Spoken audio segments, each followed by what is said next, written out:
Bonsoir, chers auditeurs de la radio Kazoo FM. C'est toujours un plaisir de vous retrouver dans votre émission Guerrilla. Comme vous le savez, c'est une émission où nous abordons des sujets sur l'art et la culture. À la présentation, c'est Déborah Canine Christelle. Et à ma droite, je suis avec monsieur l'ingénieur Blaise Kanyinda. Bonsoir, monsieur. Bonsoir. Vous allez bien? Très bien, et vous? Très bien, ça va très bien. Est-ce que vous pouvez un peu nous parler de vous? Qui est Blaise Kanyinda? Blaise Kanyinda, c'est un jeune entrepreneur passionné par ce qu'il fait. J'ai envie de dire, à la tête d'une entreprise qui fait du design, de l'art, on va dire. Voilà. Qui fait de l'art, du design. Est-ce que tu pourrais nous parler un peu plus en détail? Qu'est-ce que tu fais? Qu'est-ce qui te passionne en fait? Ce qui me passionne, c'est de construire des maisons. Okay, à la base, c'est ce que je fais, donc je construis des maisons, mais avec un côté design. C'est-à-dire que je fais en sorte que lorsque je construis une maison, que la maison reflète quelque chose, pas juste monter des murs et mettre une toiture et puis ça s'arrête là. Non, c'est pas ça. C'est-à-dire que je construis, mais je vais rajouter des petites touches de design. Voilà. Donc, je pourrais dire que vous êtes aussi un artiste? En quelque sorte. Je suis un artiste, mais un artiste qui, on va dire, façonne des maisons, pas des tableaux. Qui façonne des maisons. Exact. Mais je pense que ça serait aussi dans le cadre où chaque artiste, en tout cas la plupart des artistes qui passent dans cette émission, ils disent qu'un artiste c'est quelqu'un qui met une partie de son âme dans son œuvre. Est-ce que c'est la même chose pour les ingénieurs? Totalement vrai. Totalement vrai, c'est-à-dire que lorsque vous regardez ce que je fais, en fait, en analysant ce que je fais, vous pouvez même analyser mon caractère. Ah, ok. Carrément. Carrément. Ok, et dans les maisons que vous construisez, quels sont les caractères qui se reflètent le plus dans vos constructions? Alors, le caractère qui se reflète dans les constructions, je suis du genre à être... je veux que les choses soient belles. Ok. Et quand je dis beau ou belle, pas un peu. Vraiment, très belle. Très. Et j'aime que ce soit différent. Ouais. C'est-à-dire que lorsque je fais quelque chose, je vais faire en sorte que ce soit différent de ce qui est fait. Ouais. Et c'est pas pour me vanter, c'est juste la vérité. Vous pouvez consulter ce que je fais. En tout cas, on peut consulter. Vous avez une page Facebook avec le nom de... Maison Art et Déco, c'est juste le nom de l'entreprise. Ah, d'accord. Pour vérification, les gars, allez vérifier sur sa page Facebook Maison Art et Déco. Déco, il n'y a pas de R. Déco. Ah, ok, Déco, Maison Art et Déco. Exact. Donc, pour confirmation, pour les personnes qui ne croient pas facilement, allez visiter sa page. Est-ce que vous avez fait des formations ou bien c'est juste comme ça, venu une passion? Alors ça, c'est une bonne question, parce qu'à la base, moi-même, je ne savais pas que j'ai envie de dire, j'ai un don ou même une passion pour cela. À la base, c'est venu comment? Moi, j'étais ingénieur tout court. Pas de design, non. Ingénieur, je construisais. Et puis, j'avais un ami qui devait se marier. Okay. Et l'ami en question, il a pris une maison du côté de Kinanera, c'était à Kinanera 3, je me souviens. Et il m'a demandé de venir l'aider à repeindre sa maison. Et à un moment donné, je me souviens que sa fiancée, elle a pris mon téléphone pour essayer de voir ce qu'il y avait dans mon téléphone. Enfin, parce que je lui ai montré des photos à partir de mon téléphone. Donc, à un moment donné, la fiancée du monsieur a pris le téléphone. Okay. Et elle a commencé à regarder, à consulter mes photos, ce qui est indiscret. Je ne sais même pas pourquoi j'ai laissé faire. Je pense qu'avec l'expérience, vous donnez quelque chose d'autre que votre téléphone. Bah, écoute, alors moi je l'ai laissé faire et elle était surprise de voir qu'il n'y avait que des photos de design. Il n'y avait rien d'autre. Okay. Pas de photos de moi, pas de photos d'autre chose, il n'y avait que des photos de design. Et elle m'a dit, mais ton téléphone il est comment? Il n'y a que des photos de design. Et moi dans ma tête je me suis dit, mais je suis ingénieur, tu veux qu'il y ait des photos de quoi dans mon téléphone? Une photo de toi peut-être? Bah non, écoute. De toi? Bah écoute, ça a l'air bête, mais c'est de là qu'est parti tout le... C'est à ce moment-là que j'ai réalisé que j'étais constamment attiré par le design, sauf que je ne le savais pas, je ne m'en étais pas encore rendu compte. Il a fallu que cette personne-là me le fasse remarquer cela. Voilà, et c'est de là que c'est parti. D'accord. Est-ce qu'il y a plusieurs sortes comment je dirais, d'ingénieurs, ou bien il y a un seul, on dit ingénieur civil, ou bien il y a plusieurs sortes d'ingénieurs? Non, il y a plusieurs sortes d'ingénieurs, mais c'est juste qu'au Burundi, il y a plein de filières qui ne sont pas exploitées. Il y a ingénieur en structure, par exemple. Okay. Il y a ingénieur parasismique.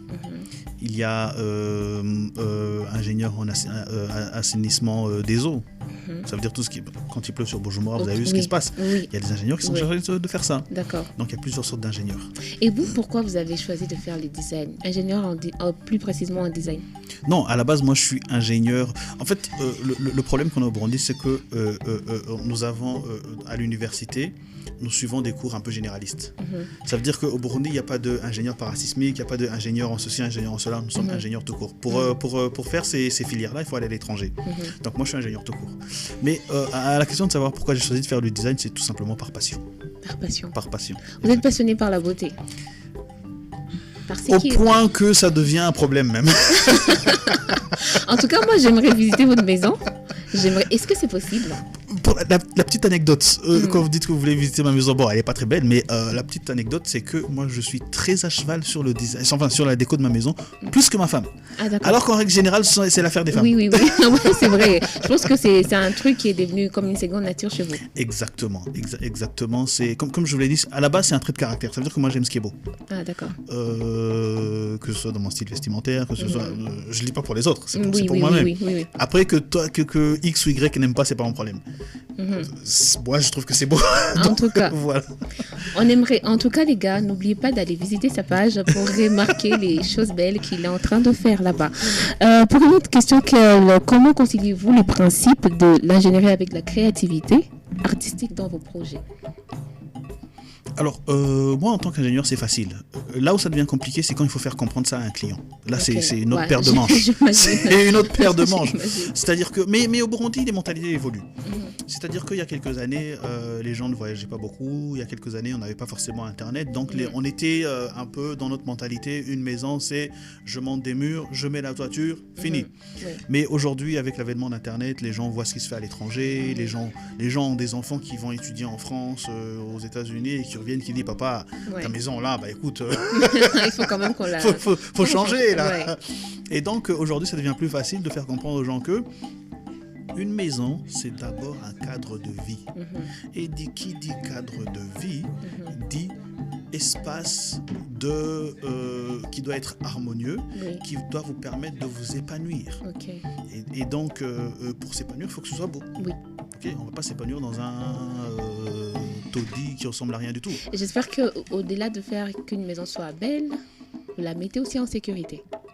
Qu'elle soit bien construite avec des matériaux qui soient durables. En français, on dit qu'il faut joindre l'utile à l'agréable. Oui. Et donc, oui, on fait en sorte qu'ils soient en sécurité. Par exemple, lorsque vous voyez des maisons à l'étranger, vous avez ce qu'on appelle des baies vitrées. C'est-à-dire que vous avez une maison et le salon est entièrement vitré, il n'y a pas de mur. Au Burundi, c'est pas possible. Je suis désolé, c'est pas possible. Et quand on le fait au Burundi, on met en sorte de mettre des grillages à l'intérieur de la maison. Pour des raisons de sécurité. D'accord. J'ai eu un client une fois qui m'a dit oui, mais nous en Suède, j'ai dit mon ami, on n'est pas en Suède. Et pourquoi c'est possible en Suède, pas ici au Burundi? Qu'est-ce qui manque? Les vitres. Ah oui, c'est vrai. Les vitres. Il faut des vitres qui correspondent à qui peuvent vous permettre d'être en sécurité, et il n'y en a pas ici. Ah ok. Et je suppose que c'est cher aussi. Très cher. Déjà, même celles qui sont ici sont chères, alors imagine faire venir des vitres de Suède. Et il n'y a jamais eu des personnes qui t'ont dit ok, moi j'ai assez de fric pour m'en commander? Je vous fais la blague. Il y a je pense, c'était vers 2014-2015, une grosse boîte d'ici. On était en discussion pour faire des travaux dans cette boîte. Vraiment une grosse boîte. Je ne dirais pas le nom, pour des raisons évidentes.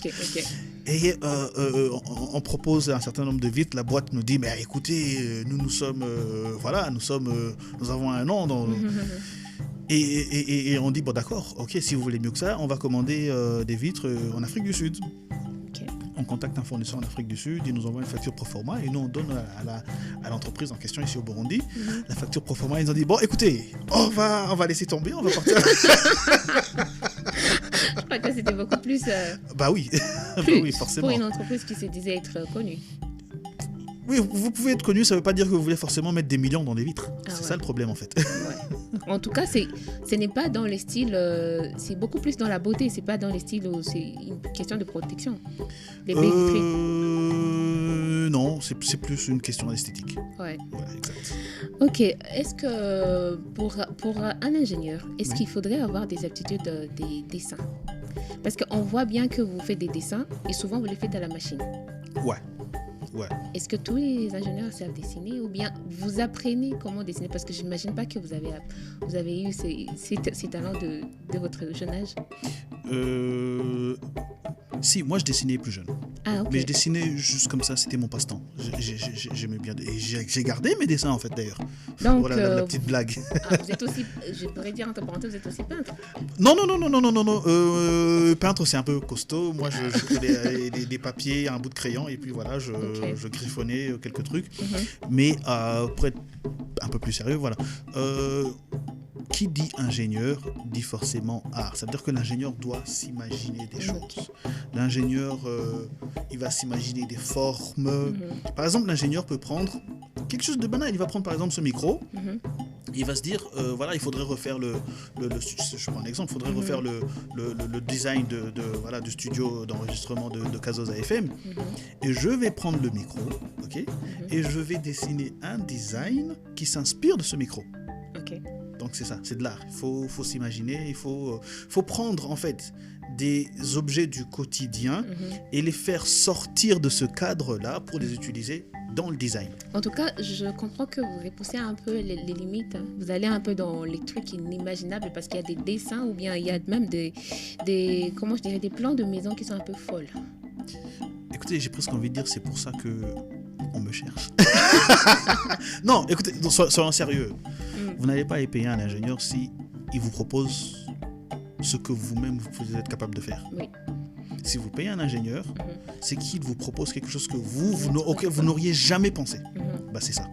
Est-ce que vous pouvez me parler d'une maison ou bien d'un plan d'une maison que vous avez dû faire et qui était vraiment dans des styles fantastiques, pas fantastiques, mais quand même ça vous a amené à repousser un peu vos limites?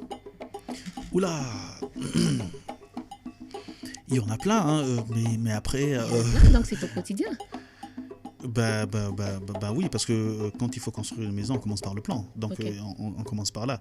Et j'ai quand même 10 ans d'expérience derrière moi, ça veut dire que j'ai quand même quelques plans que j'ai dessinés. Oui. Voilà. Mais repousser des limites, oui. Une fois, je me souviens, il fallait dessiner une maison et les colonnes, c'était une maison en étage et les colonnes étaient espacées de 8 mètres. Alors c'est un sacré défi. C'est un sacré défi parce que lorsque vous avez une dalle, la dalle elle a un certain poids. Et plus les colonnes sont espacées, plus il y a ce qu'on appelle un système de poutres qui va supporter la dalle, plus il faut faire en sorte que les poutres soient costauds. Sauf que comme c'est des bureaux, il faut faire en sorte que ça veut dire vous avez les poutres, vous avez les colonnes, vous avez votre dalle, mais il ne faut pas que ça gêne les gens qui vont travailler dans le bureau. Oui.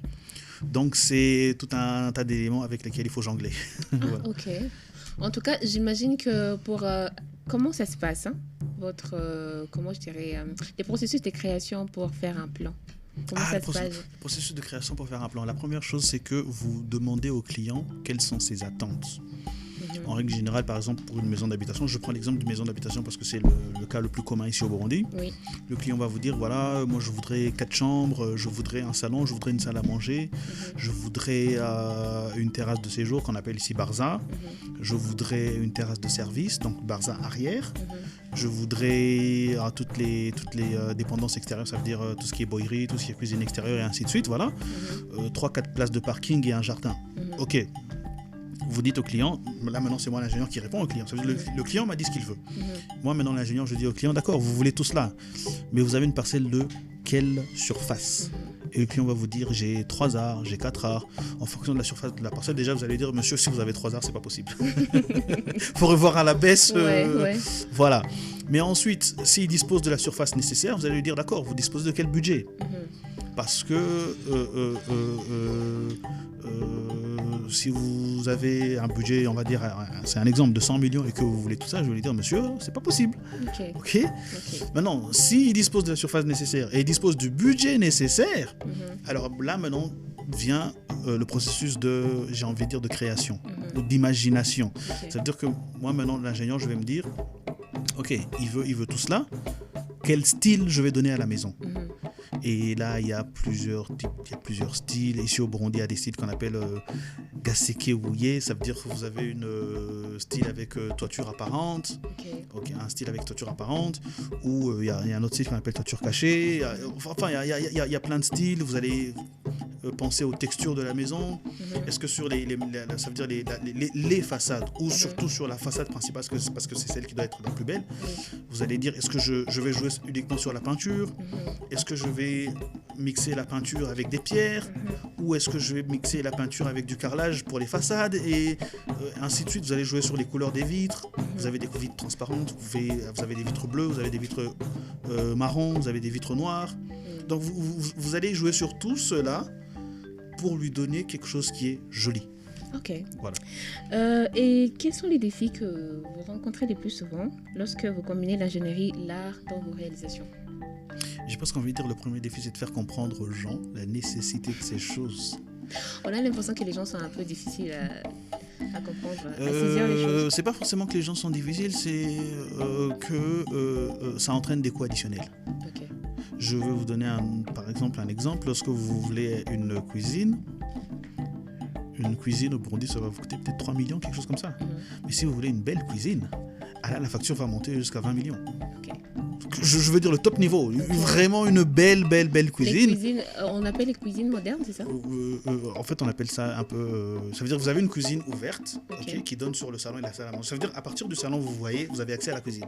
On appelle ça une cuisine américaine, en fait. Ah, d'accord. Ouais. Et si vous voulez vraiment une cuisine belle, la facture peut monter facilement à 20 millions. Et c'est pas tout le monde qui a envie de mettre 20 millions dans une cuisine. On veut tous quelque chose de beau, mais on n'est pas capable de payer pour ça. Alors c'est là où maintenant c'est le rôle de l'ingénieur de trouver des solutions intermédiaires. Ça veut dire l'ingénieur va vous dire écoutez, je peux vous faire ceci pour 6 millions, je peux vous faire ceci pour 10 millions, je peux vous faire ceci pour 15 millions, je peux vous faire ceci pour 20 millions. Et le client va dire ok, moi mon budget il est d'à peu près 8 millions. Alors 8 millions ça veut dire qu'il est entre 6 et 10. Alors vous allez vous dire ok, qu'est-ce que je fais? Par exemple vous prenez la cuisine à 10 millions, vous allez dire ok, j'enlève ça et ça et ça et ça et ça pour matcher le budget. Voilà, c'est un exemple. Donc à chaque fois vous faites un budget qui va avec donc vous proposez des plans qui vont avec le budget du client. Forcément, parce que sinon on travaille à perte et c'est pas possible. On a nos familles à nourrir. Ah oui, c'est vrai. Pour une question suivante, comment pensez-vous que l'art peut enrichir l'expérience urbaine et la qualité de vie des gens? Oh là, alors ça c'est une très bonne question. Pour vous, en plus, qui aimez, vous prônez la beauté. Écoutez, lorsque vous allez si vous avez l'opportunité de voyager un peu, vous allez dans les grandes villes. Même si on ne voyage pas, il suffit aujourd'hui YouTube vous permet de voyager virtuellement, en tout cas. Oui. Je me souviens une fois, je regardais un projet c'était sur YouTube, c'était un immeuble à New York. Et les habitants de New York se disaient, bah écoutez, c'est vrai, c'est un gratte-ciel de, 300-400 mètres de hauteur. Mais les habitants de New York disaient, oui, mais il apporte rien au paysage urbain. On voit pas ce qu'il apporte de plus. Ok, donc quand vous parlez de qu'est-ce que l'art peut faire par rapport à dans nos paysages urbains à nous, ici sur Bujumbura ou au Burundi, c'est l'art qui façonne en fait, j'ai envie de dire, les paysages urbains. Ça veut dire que ce sont les ingénieurs qui vont se dire, enfin les ingénieurs avec les propriétaires, parce qu'on ne fait rien sans les propriétaires. Les ingénieurs avec les propriétaires qui vont se dire, ok voilà, nous voulons un immeuble qui va rappeler par exemple le folklore burundais, je ne sais pas moi, les tambours et des histoires comme ça. C'est un exemple que je prends en banal. Et quelqu'un d'autre va dire non, moi je suis pas trop sur le folklore, mais je veux quelque chose de contemporain, ok. Et là on va partir sur, on parlait de vitres tout à l'heure, on va partir sur quelque chose de vitré parce que les vitres c'est contemporain justement. Il y a d'autres qui vont dire non, moi j'aime bien le style européen du Moyen-Âge. Là on va partir sur quelque chose qui va ressembler un peu à ce que vous verrez sur Paris, là vous avez de vieux immeubles et ainsi de suite. Donc tout cela c'est ce qui va façonner le paysage urbain et c'est de l'art tout simplement. Vous avez parlé du fait qu'un ingénieur avant de construire quelque chose, avant d'entamer même les processus de construction, il vérifie la viabilité du terrain. Bah oui. C'est-à-dire que lorsque vous commencez un projet, vous voulez construire un projet, disons, sur un terrain, la première chose à faire, c'est de voir si le terrain peut supporter ce projet-là. Par exemple, et c'est pertinent parce que nous sommes sur Bujumbura, et sur Bujumbura, vous savez que nous avons plein de zones côtières, le lac Tanganyika, et on ne construit pas n'importe quoi en bordure du lac, sinon vous vous retrouvez quelques années après avec des fissures et voilà, des problèmes. Est-ce que ça vous est déjà arrivé devant un client qui vous a demandé de construire une maison dans un terrain qui n'était pas viable, difficile de lui convaincre que c'était pas possible qu'il fasse ça sur ce terrain? Moi personnellement non. Plutôt ce qui arrive de temps en temps, c'est des gens qui sont à l'étranger par exemple et qui vous disent écoutez voilà monsieur l'ingénieur, moi j'ai acheté une parcelle à tel endroit et je voudrais construire une maison comme ça et comme ça. Et vous allez lui dire mais monsieur, vous n'allez pas investir autant d'argent dans un quartier entre guillemets qui n'a pas cette cote. Ça arrive souvent. Okay. Je me souviens une fois, j'avais un client expatrié dans un pays quelque part, enfin bon, c'est en Afrique, je ne citerai pas, et le client avait acheté une parcelle mais à Kibenga, mais rural, pas loin du lac d'ailleurs. Et le client voulait construire un immeuble à 3 niveaux, mais luxueux. Okay. Je lui ai dit, mais tu peux construire, mais qui va venir louer ça? Alors, certes, tu auras des locataires, ça c'est vrai. Mais les locataires qui vont venir ce ne sera pas à la hauteur de tes attentes parce que l'endroit ne s'y prête pas. Ce projet-là, il faut l'implanter à Roero par exemple. Il faut l'implanter à Kilili, il faut l'implanter à Mutangano, mais certainement pas dans des endroits marécageux. Okay. En pensant que tu vas avoir le gratin de Bujumbura qui va venir te donner... Ah non, il faut être réaliste. Donc, pour un client qui voudrait avoir une maison, il doit d'abord aussi vous préciser ce qu'il va faire de la maison pour pouvoir adapter les projets. Bah oui, forcément, c'est-à-dire que l'ingénieur va conseiller. On joue aussi le rôle de conseil. Bah après, c'est pas tout le monde qui est comme ça. Il y a des ingénieurs qui disent, moi, tant que j'ai mon cachet, mon enveloppe, mon argent, ça va. Le reste, c'est pas mon problème. Mais moi, je suis pas comme ça parce que moi, j'ai une réputation à défendre. Et moi, je réfléchis sur le long terme. Ça veut dire que le client qui te donne son projet à construire aujourd'hui, demain, après-demain, il peut amener un autre client. Oui. Et donc, si tu l'as bien conseillé, il va s'en souvenir. Il va dire, ah, mais un tel, par exemple, pour ce projet-là, on l'a pas construit. Okay. Le client en question, donc j'ai dit que c'était un expatrié, mais avec des origines congolaises. Et le client en question avait aussi une parcelle à Bukavu. Et donc le client m'a dit, écoutez, voilà, ce projet-là, on va l'implanter à Bukavu. Et j'ai dessiné une autre maison, en fait, qui correspondait à la parcelle qu'il a ici. Ah, d'accord. Voilà. Ok. Et comment vos projets artistiques ou architecturaux intègrent-ils des considérations environnementales et durables? Alors là, c'est... Là, c'est intéressant maintenant. C'est très intéressant. D'autant plus que dans nos pays, on ne considère pas trop... Oui, surtout ça. Surtout avec les gratte-ciel, parce qu'on a l'impression que plus avec les temps, on a l'impression qu'on aura plus des arbres. Normalement, lorsque vous travaillez avec les entreprises, enfin, pas les entreprises, avec des organismes des Nations Unies ou la Banque mondiale ou certains organismes comme cela, vous aurez ce qu'on appelle des études d'impact environnemental. Okay. Mais le Burundais moyen, le citoyen lambda de Bujumbura, lorsqu'il veut construire sa maison à Kinanira, à Niaougete ou je ne sais pas où, ne va pas aller faire une étude d'impact environnemental. Ben non.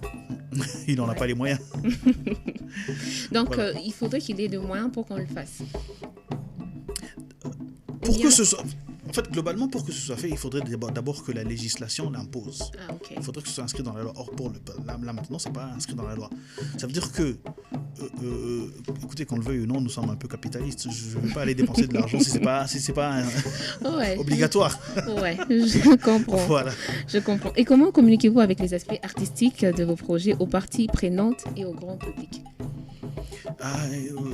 Avec les parties prenantes, c'est essentiellement au travers du plan. Ça veut dire que, comme je vous l'ai dit, moi je dessine, je m'inspire de beaucoup de choses. J'ai une banque de photos, je pense dans mon ordinateur, je crois que je dois avoir plus de 10 000 photos. Et lorsque je dois dessiner un plan, je me plonge dans ces 10 000 photos et je fais que ça d'ailleurs. Ouais. Je vais me dire, par exemple, je voudrais telle forme. Ok, et tout ce que je vais chercher, ce sera en rapport avec cette forme-là. Ok, et donc une fois que j'ai fait ça, je présente au client, je dis, bah voilà, je vous présente tel projet, ça va évoquer ceci, voilà, et ainsi de suite. Si le client est d'accord, on passe à l'étape du devis, ensuite de l'exécution. Maintenant, pour ce qui est des réseaux sociaux, donc le grand public, c'est essentiellement à travers des réseaux sociaux. Il y a quand même des photos des réalisations. Je ne sais pas si on pourrait les diffuser sur Facebook. Oui. Il y a des photos où on peut voir l'avant et l'après. Généralement, ça prend combien de temps pour passer de l'avant à l'après? Ça va dépendre des projets. Ça va dépendre des projets. Par exemple, si je dois refaire un salon, c'est vite fait. Mais s'il faut refaire l'extérieur, ça prend plus de temps. Généralement, combien? On peut avoir un chiffre? Pour faire un salon, il faut grosso modo de l'ordre de 3 semaines à 1 mois. Okay. Ça, c'est un exemple. Mais ça va dépendre aussi des travaux à faire. Okay. Mais pour refaire toute une maison, là, c'est autre chose. C'est autre chose. Ça peut prendre des années? Une maison, non. Si les fonds sont disponibles, non. Et ça prend généralement combien de temps? Construire une maison, ça prend pas de temps. Le hic, c'est que souvent nous avons des gens qui vont dire voilà, moi je veux construire ma maison, ou moi je veux renouveler ma maison, ou moi je veux faire ceci et cela.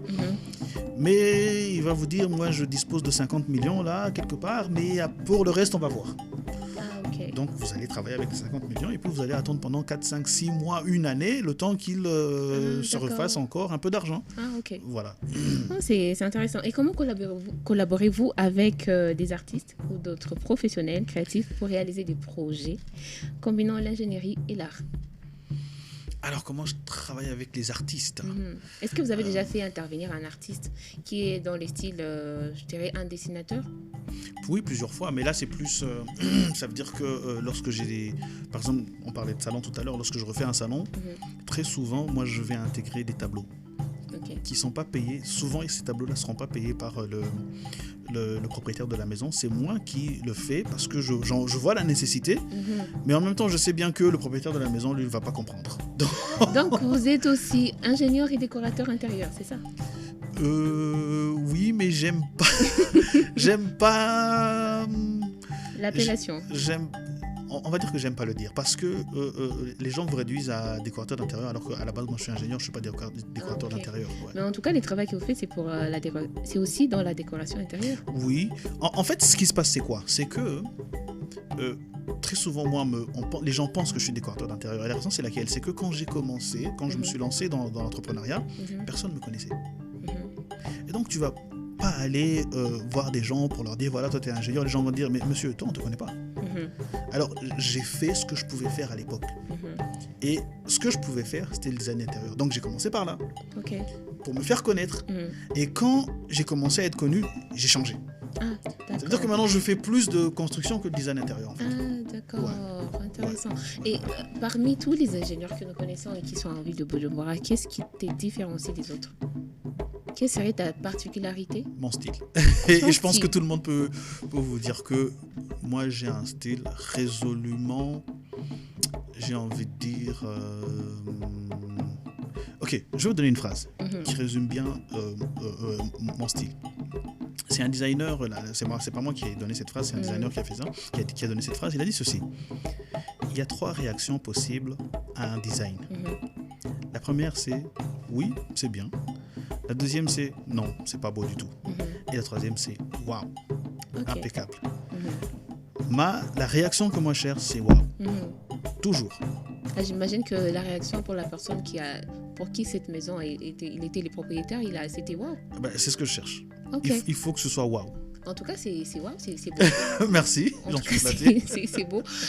Pour aller à la fin et clôturer, j'ai une dernière question. Comment voyez-vous le rôle de l'ingénierie dans l'évolution future de l'art et l'architecture?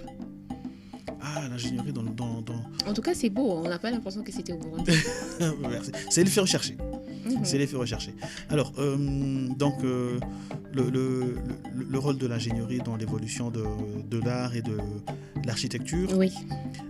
J'ai envie de dire, dans tous les cas, il sera important. Parce que nous sommes les acteurs principaux, justement, de l'évolution de l'architecture au Burundi. Et aujourd'hui, nous avons l'ouverture sur l'East African Community. Et voilà, les gens regardent ce qui se fait à Nairobi, ce qui se fait à Dar es Salaam, et ainsi de suite. Et les matériaux circulent beaucoup plus facilement. Ça veut dire qu'il est plus facile de faire venir quelque chose de l'étranger. Vous avez l'ouverture aussi sur le Congo qui vient de rentrer dans l'East African Community. Et ça facilite beaucoup, en fait, justement. Et j'avais oublié Internet. Internet est très important parce que Internet permet de voir en fait ce qui se fait. Voilà, tu vas t'inspirer de ce qu'un tel a fait, tu vas t'inspirer de ce qu'un tel a fait, et tu vas le ramener au contexte burundais pour dire ben voilà, je peux prendre ça et je vais le transposer ici au Burundi, mais en le transformant et en intégrant des éléments qui correspondent à Bujumbura et ainsi de suite. Donc, j'ai envie de dire, les ingénieurs font progresser en fait l'architecture. D'accord, merci beaucoup Monsieur Blaise. Merci à vous. Merci de nous avoir partagé ta passion un peu. C'était intéressant et on a vu les œuvres que tu as fait. On a vu sur Facebook. Pour ceux qui sont encore intéressés de voir plus de beauté, allez visiter sa page Maison Décor. Maison Art et Déco. Maison Art et Déco. Je sais pas pourquoi j'ajoute à la fin R, je sais pas. Vous n'êtes pas la seule, tout le monde le fait. J'espère que je suis pas la seule. Merci beaucoup d'avoir accepté notre invitation. Merci chers auditeurs de nous avoir écoutés. C'était l'émission Ngélulila et à la présentation c'était Déborah Kanigi. Merci de nous avoir écoutés et à la prochaine.